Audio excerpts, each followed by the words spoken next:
जाहिर वीर श्री गोगा जी महाराज की जय। नमस्कार दोस्तों, मैं डीपी पारिक आप सभी का एक बार फिर से स्वागत करता हूं। और राजस्थान के चूरू जिले में वह गांव जहां गोगा जी का जन्म हुआ था वो है ये ददरेवा गांव।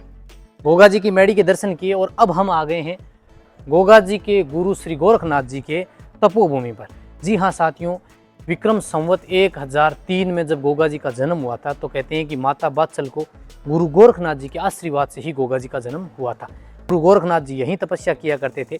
इसे नौलखा बाग या गोरखनाथ जी का टीला, गोरखनाथ जी का धूणा कहा जाता है। इसी स्थान पर गुरु गोरखनाथ जी ने माता बात्सल को आशीर्वाद दिया था। तो आज के इस वीडियो में मैं आपको संपूर्ण इस नौलखा बाग के दर्शन करवाऊंगा। तो आइए अंदर की ओर चलते हैं। देखिए यहाँ रुकने की बहुत अच्छी व्यवस्था है। इस तरफ पे बहुत सुंदर 3 मंजिला बिल्डिंग बनी हुई है। तो मेले के समय यहाँ बहुत अच्छी सुविधा की जाती है और बहुत सारे भक्त जो हैं वो लाखों की तादाद में देश से नहीं भी बल्कि विदेशों से भी यहाँ लोग गोगा जी महाराज के दर्शन करने आते हैं। तो आइए नौलखा बाग के अंदर की ओर चलते हैं और इस स्थान के अपने दर्शन करते हैं।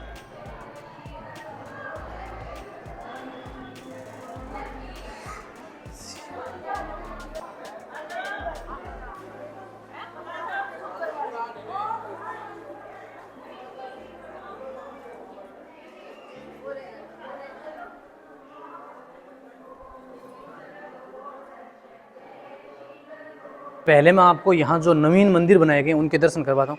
इस तरफ देखिए कितना सुंदर स्थान है और बीच में वही एक जाल का पेड़ दिखाई दे रहा है, कई हजारों वर्ष पुराना। सबसे पहला जो मंदिर है यहाँ पे श्री नवनाथों का, यानी जो नौ नाथ थे उनका दरबार है। आप अंदर की ओर देखिए, आपको नौ नाथों की प्रतिमा जो है वो यहाँ दिखाई दे जाएगी। अलग अलग सभी के नाम लिखे गए, श्री अचल अचंबेनाथ जी, श्री मच्छेंद्र नाथ जी, श्री गुरु गोरखनाथ जी। बीच में जो मुख्य प्रतिमा आपको दिखाई दे रही है वो श्री गुरु गोरखनाथ जी के। इसके अलावा सभी जो 9 नाथ हुए हैं, सिद्ध हुए हैं, उनकी प्रतिमाएं यहाँ हैं। दूसरा स्थान जो है वो श्री पंचमुखी हनुमान जी, श्री मच्छेंद्र नाथ जी का है, जो कि ये देख रहे हैं आप, और इनके गुरु का भी यहाँ स्थान है। पूरा जाल का जो पेड़ है वो देखिए आप, यहाँ बिल्कुल सूख गया है।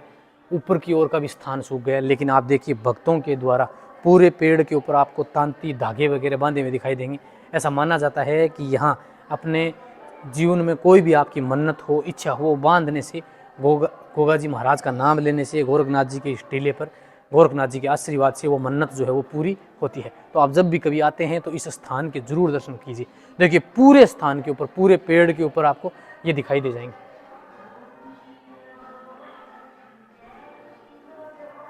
इनका तीसरा मंदिर जो है वो श्री महायोगी 1008 गुरु गोरखनाथ जी की गद्दी है। तो ये स्थान आप देख रहे हैं, ये गुरु गोरखनाथ जी की गद्दी है। अंदर की ओर की जो मुख्य प्रतिमा है श्री गुरु गोरखनाथ जी की है और बहुत ही प्यारा और सुंदर स्थान है।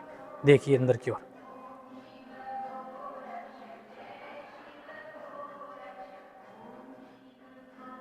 जब भगवान श्री राम 7 समुद्र पार करके लंका में माता सीता को लेने गए थे तो कुछ इस तरह के पत्थर बनाए गए थे जो श्री राम का नाम लिखने के बाद में पानी में तैरते थे।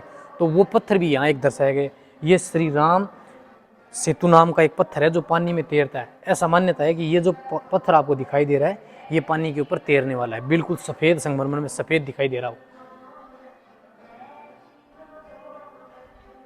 गोरखनाथ जी बादशाह को वरदान देने के लिए आए थे।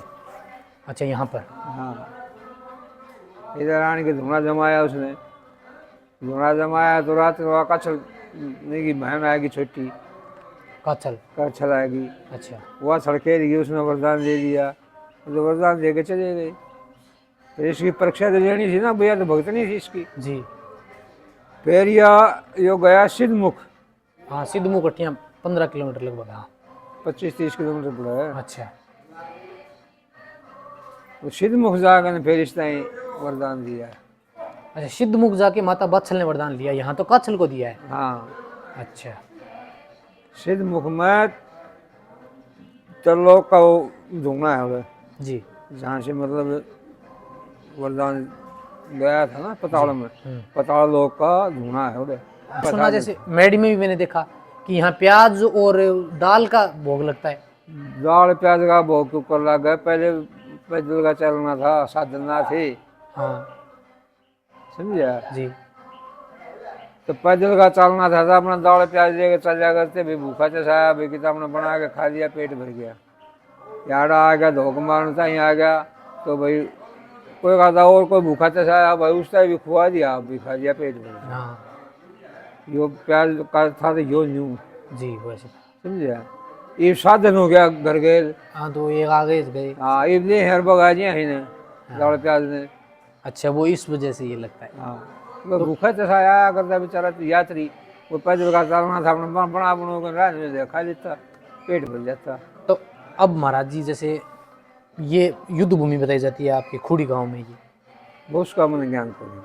अच्छा एक बात और सुनी मैंने कि उन्होंने अपने मौसी के भाइयों अर्जुन सर्जन की हत्या करी थी गोगा जी ने, तो वो क्यों कर दी? जो वो तो उसके मौसी के भाई थे।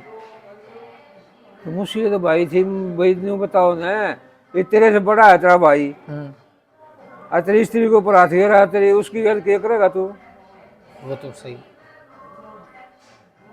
अच्छा वो छल हो गया उनके साथ है?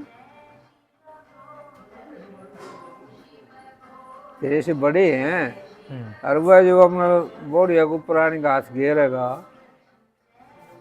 तो उनकी गल के भी तय है। हाँ वो तो फिर उनकी तो वो ऐसा ही हंस होगा जो उनका हुआ युद्ध है। तो होगा। युद्ध होगा। अच्छा अब अपने यहाँ तो हो गई शीश मेड़ी, और फिर वो धुरमेड़ी वहाँ गोगा मेड़ी में कैसे हुई? पूरे जाकर समाज हत्था तोड़ा था इसने गुगा जी ने। अच्छा वन में हत्था तोड़ा था, मुसलमान गौवान कट्या करते, हाँ पूरा हत्था तोड़ा था। अच्छा फिर यो एकला रह गया, हाँ फिर मुसलमानों ने घायल कर दिया, फिर ये उड़े समा गया। अच्छा वहाँ गोगा मेड़ी में। हाँ उड़े समाज दी है इसको। अच्छा महमूद गजनवी है ने, वो अकेला ही। हाँ ये सुना था कि महमूद गजनवी जो था उन्होंने गोगा जी महाराज की गायें जो हैं उनको बंदी बनाया था, और फिर महमूद गजनवी की सेना के साथ गोगा जी महाराज ने मात्र अपने पुत्रों और भतीजों के साथ मिलकर युद्ध गुगा जी ने हत्था तोड़ा थोड़ा गौवा का। हत्ता क्या होता है? हत्था आया था मुसलमान कट्या करते गए उन्हें, अच्छा वो तोड़ दिए उनके। वो तोड़ा था इसने। अच्छा तो फिर वहां समाये क्यों? तो घायल कर दिया, कमजोर हो गया, अच्छा अकेला रह गया। अकेला था, कोई फौज थोड़ी नहीं थी इसके पास। फौज तो नहीं थी, वो अपने पुत्रों और भतीजों के साथ युद्ध लड़े। पुत्र कौन था इसका? पुत्र कोई है ही नहीं गुगा जी का। तो ये तो हमने पढ़ा था कि गोगा जी के 47 पुत्र थे, कड़े हैं, लिखा हुआ ही पढ़ा था मतलब गूगल वगैरह। एक भी कोन्या, अकेला था ये थे।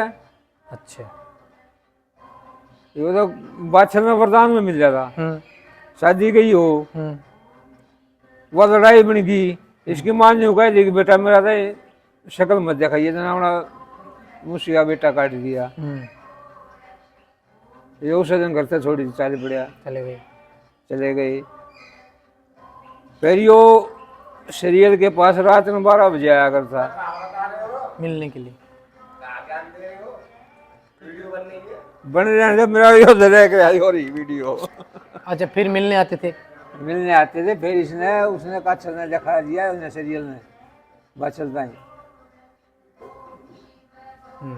क्यों श्रृंगार में थी। जो बादशाह ने न्यू आट ला दी ना, तो श्रृंगार की चाकर दी है, मेरा बेटा तो यहाँ मेरा बेटा है नहीं, श्रृंगार किसको ऊपर कर दी है, जो इसको दिखाया जी। फिर ये उड़े चले। अच्छा फिर जैसे ही माता ने देखा तो वो निकल गए यहाँ से, और यहाँ से गोगा जी फिर गोगा मेड़ी की तरफ निकले, माता बादशाह पीछे पीछे। और कहते हैं कि फिर गोगा मेड़ी में जाके गोगा जी महाराज धरती में समा गए, जो स्थान यहाँ से 80 किलोमीटर हनुमानगढ़ के नौर तहसील में, जिसे गोगा मेड़ी या धुरमेड़ी के नाम से जाना जाता है। ये चूरू जिले का ददरेवा नामक स्थान है, जिससे शीर्ष मेड़ी के नाम से जाना जाता है। इस गांव में गोगा जी का विक्रम संवत 1003 में चौहान वंशीय राजा जेवर सिंह और माता बादशाह की कोख से गुरु गोरखनाथ जी के आशीर्वाद से उनका जन्म हुआ था। महाराज जी बहुत बहुत धन्यवाद। थारा शुभ नाम की है? जयपाल। जयपाल जी। तो थे हरियाणा का लागो थारी बोली छो तो हाँ।